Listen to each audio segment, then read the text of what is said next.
St. George's Caye played a vital role in the history and development of Belize.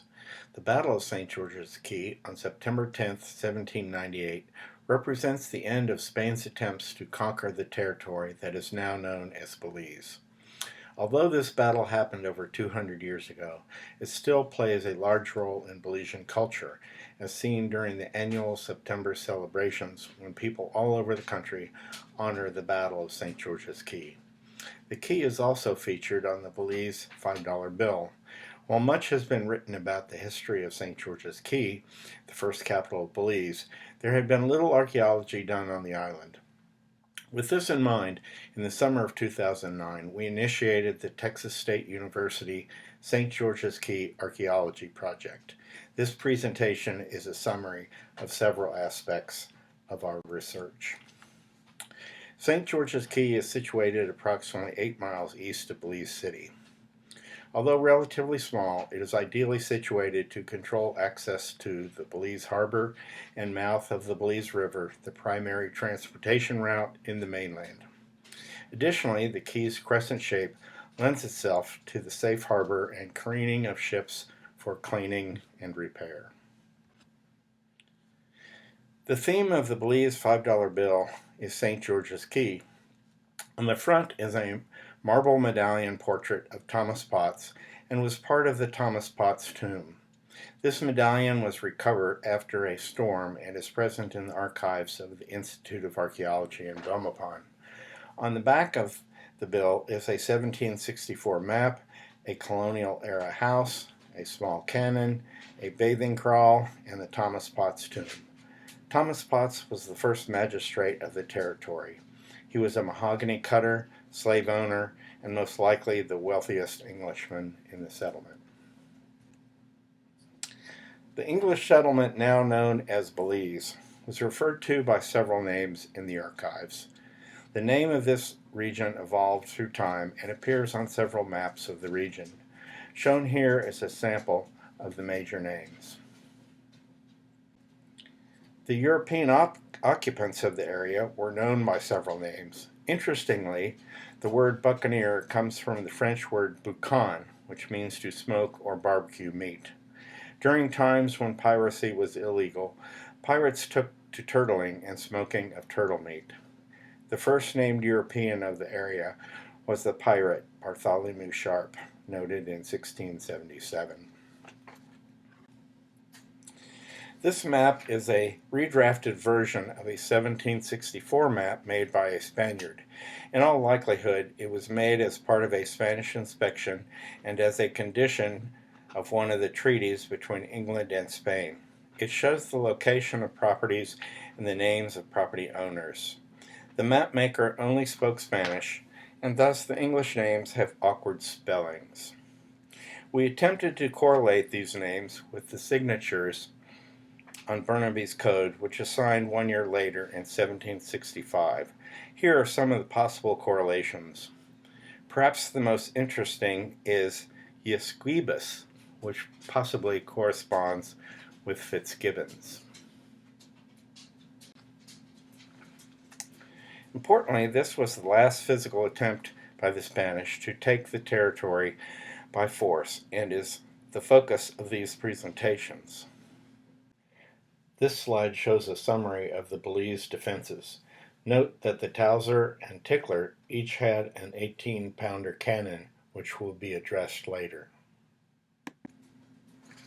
Perhaps the most interesting factor revealed during our research involves astronomy. The Thomas Almanac of 1798 shows something very interesting. It shows that September 10th, 1798 had a perigeal tide. These occur when Sun, Moon, and Earth are in alignment, and thus gravitation forces on the Earth's water is greatest. This produces extreme high and low tides. A historical astronomer here at Texas State University suggests that this perigeal tide was unusually strong and may have been the lowest tide in some 500 years. The English would have probably known this, but the Spanish may not. Additionally, the tidal charts for Belize may not have been available to the Spanish and are different from those for Veracruz, where the fleet originated, and thus the Spanish may have unknowingly advanced into one of the lowest tides on record. This factor has not been recognized by historians and may have been a heretofore unrecognized factor in the events of September 10th, 1798. This picture shows our crew recording the only known cannon on the Caye. It faces an opening in the reef. A cannon of this type has a range of approximately 2 miles. An experienced cannoneer crew can achieve accuracy up to 1 mile. A second smaller cannon is reported to be buried in an empty lot near the center of the Caye. We employed the use of a magnetometer, but were unable to locate it. Depicted here are two 18-pounder cannon. The one on the upper left depicts the cannon on the Caye. The one on the lower right is familiar to many Belizeans and is located in the Central Government Plaza in Belmopan. It had been removed by helicopter from the Caye by the RAF and placed in Belmopan. Are these cannon from the Towser and Tickler? Future archival research may shed light on this question. This is how the cemetery looks today. It has one modern grave and several modern memorials. Hurricanes and storms have removed all surface vestiges of the early cemetery. Shown here is the Thomas Potts tomb, the 1872 map showing grave locations and names, and a ground-penetrating radar map produced by our project. Ground-penetrating radar, or GPR, produces images that indicate possible underground features. As can be seen, several possible features are indicated. Our research has indicated the presence of 3 grave types. Type 1, below-ground pinch toe. These are common throughout the English-speaking world. They are virtually identical to English graves in the American colonies. Type 2, above-ground box grave. The box graves were often topped with elaborate inscriptions providing information about the person buried. All of these have been destroyed by storms. Fortunately, the inscriptions were recorded before destruction. The bricks are English brick ship ballast dumped in Belize before taking on the heavy loads of mahogany. There are several buildings in Belize City constructed with similar ballast bricks. Additionally, ballast bricks were used to construct the early Belize sugar mills. Type 3, the above-ground Potts tomb. This is the only example of this grave in the cemetery. The carving and box were quite elaborate and would have been imported. The side depicts mahogany worker slaves felling a large tree. The feet of the elevated box appear to be lion's feet. In 1961, Hurricane Hattie cut 3 paths through the island, one of which destroyed the southern edge of the cemetery. The Potts tomb slipped into the watery trench and was visible until the trench was filled in a few years later. The medallion appeared after a storm and is in the Institute of Archaeology archives as noted earlier. No other parts of the tomb have been recovered, although it is rumored that one of the lion's feet was recovered and is in the possession of a British officer of the Batsub British Training Center that had been on the island. Here is one of the elaborate inscriptions on the top of a box grave. It is the grave of Eve Broster, a noted Belize family. The inscription notes her African heritage. There were substantial and regular contacts between the Baymen of Belize and the English of the American colonies, especially those of Boston. Early on, the trade was in logwood from Belize and later in mahogany. The steeple of the Old North Church in Boston was paid for by logwood donated by the Baymen. The connections and visits to Boston were so regular that the Baymen had their own pew in the Old North Church, as indicated by this plaque. Belizeans today are permitted to sit in this pew. No doubt several of the Baymen were related to families of the American colonies. It is close to the Revere family pew, and thus the Baymen were no doubt familiar with many of the well-known American colonial families. The location of the James Bartlett grave is indicated on the 1872 map. Bartlett played a role in the battle by alerting the occupants of the Caye to the presence of the Spanish fleet as it was assembling to the north. Our excavations revealed the scant remains of the grave as shown here. We located 3 of the 4 corner posts and a scattering of bricks from the box grave. Our excavations have revealed the presence of many pinch-toe graves. By projecting this density to the unexplored areas of the cemetery, there are perhaps as many as 200 graves, significantly more than archival records indicate. Historians have researched archival records of the cemetery and suggest that the cemetery did not contain more than 30 graves. This importantly notes that archaeology must supplement historical investigations to get a more complete story, as historical records may be lacking critical information. The lower level of pinch-toe graves represent the remains of the original old baymen. This picture shows some of the pinch-toe coffins during excavation.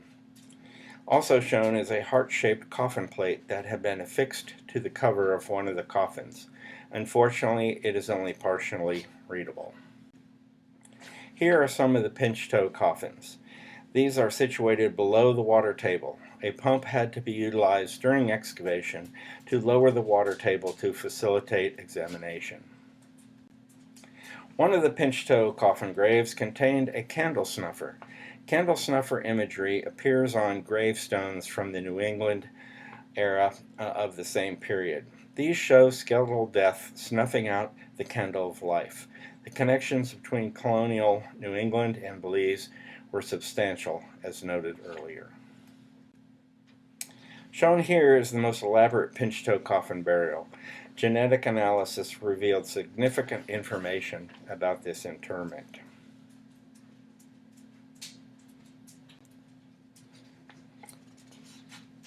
Another pinch-toe coffin burial contained 2 individuals. It was assumed that this was mother and child. However, genetic analysis showed that this was not the case. This picture shows typical uniforms of the West Indian Regiment. Each regiment has slightly different details. These regiments were formed in Jamaica from slaves purchased for that purpose. They were led by commissioned white officers. This slide shows recovered buttons from various regiments. Several metal gun parts, gun flints, and lead projectiles have been recovered. The records indicated that smoking, drinking, and gambling were common activities of the West Indian Regiment soldiers during idle times. Artifacts indicating these activities have been recovered. Shown here is a brass shako plate recovered on the Caye. Records indicate that West Indian regiments were stationed on the Caye for a few years following the battle. The greatest concentration of military artifacts, gun parts, gun flints, dice, coins, shako plate, buttons, and buckles, have been recovered slightly below the surface toward the back or west end of the cemetery. These items do not seem to be associated with any of the burials, and we suspect that the military encampment was located off the west edge of the cemetery in an area of what is now the swimming pool of the St. George's Caye Lodge. Here's a close-up of the brass shako plate. In addition to logwood and mahogany extraction, turtling was an important economic activity of the settlement. Although the Belize crest features 2 loggers, a turtler would also be appropriate, as turtling was a major economic activity. Significant amounts of green turtle meat were exported to Europe, as well as tortoiseshell for jewelry. Here are some photos showing turtling activity. Shown here is some tortoiseshell jewelry. This is the 1764 map of the Caye superimposed over a satellite image. This was done to identify the location of the old turtle kraals relative to modern landmarks. Here we are conducting underwater reconnaissance of one of these areas. It produced substantial quantities of butchered turtle bone. Shown here is one of the most interesting finds. It is a cap to what is now referred to as a murder bottle. These devices were These devices were used so that babies could feed themselves from a bottle. They were difficult to clean, and the accumulated bacteria could result in death, and thus they were ultimately called murder bottles and were eventually removed from the market. Here is a picture depicting children using those murder bottles. This concludes my presentation. Thank you.